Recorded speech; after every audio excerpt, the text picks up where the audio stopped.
your favorite art teacher here. Today we are going to be creating a project based off of one artist in particular. His name is Anthony Wishaw, and he deals with creating artwork that is based around memories, and it has a lot of architectural elements to it. These are going to be abstract compositions that specifically deal with rhythm and movement. Rhythm and movement is a principle of design, and basically it's how your eye leads through a picture using art. And basically your eye is following those things.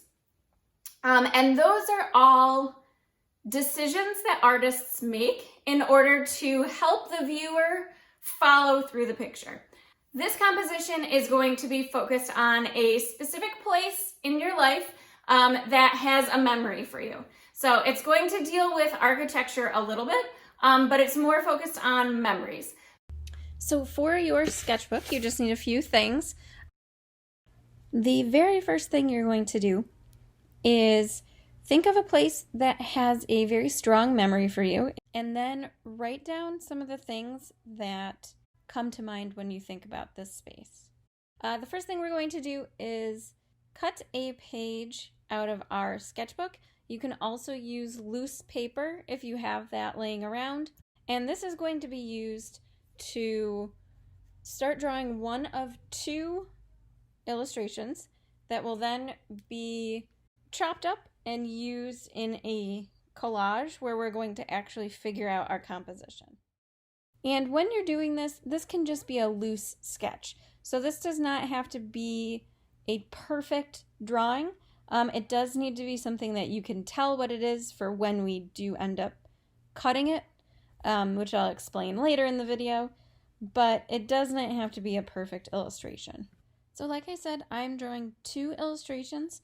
The first one was of the record player room in Mr. Ntard's old apartment, and the second one is going to be a drawing of the stairs leading up to his apartment.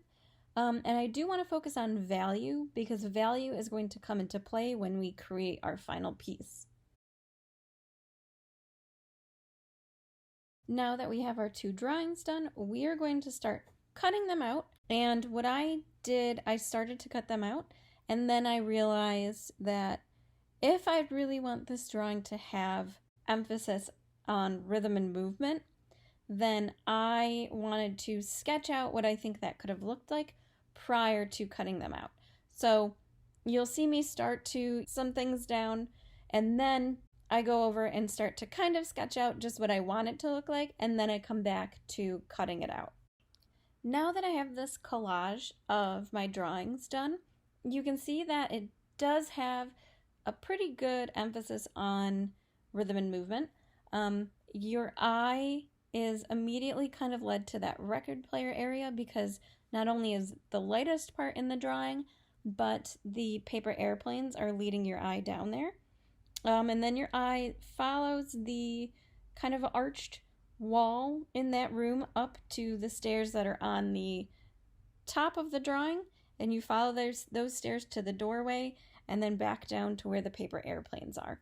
So there really is a cohesive circular motion, and you're never being stuck looking at one particular part of the drawing. Your eye is allowed to wander around the whole thing.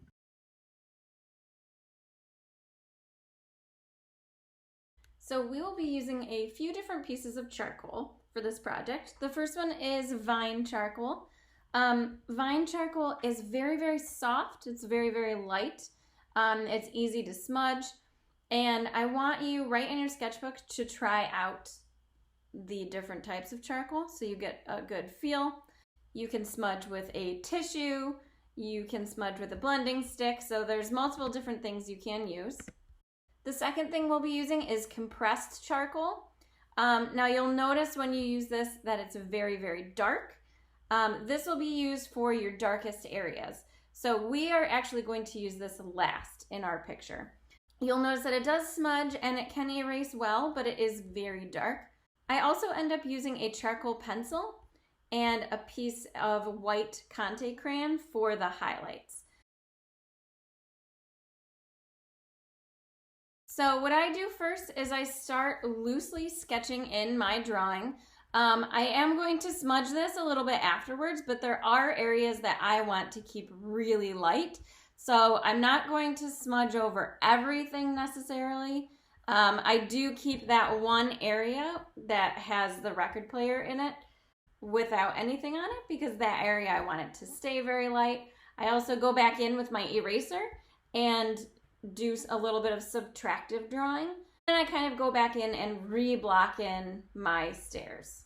And from here, I start to not only block in the actual objects, but I also start to block in the values. So you'll notice on those top stairs that I've blocked those in a little bit darker. I do go back over those darker afterwards. And then I start to come in with my charcoal pencil, and this is where I really start to draw in the details.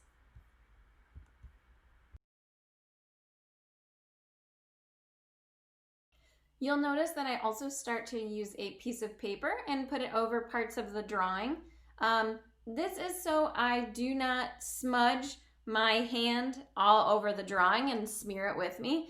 It slightly protects your charcoal drawing so that things don't smudge out of place. And then lastly, I go back in with the highlights, and I am using a white Conte crayon.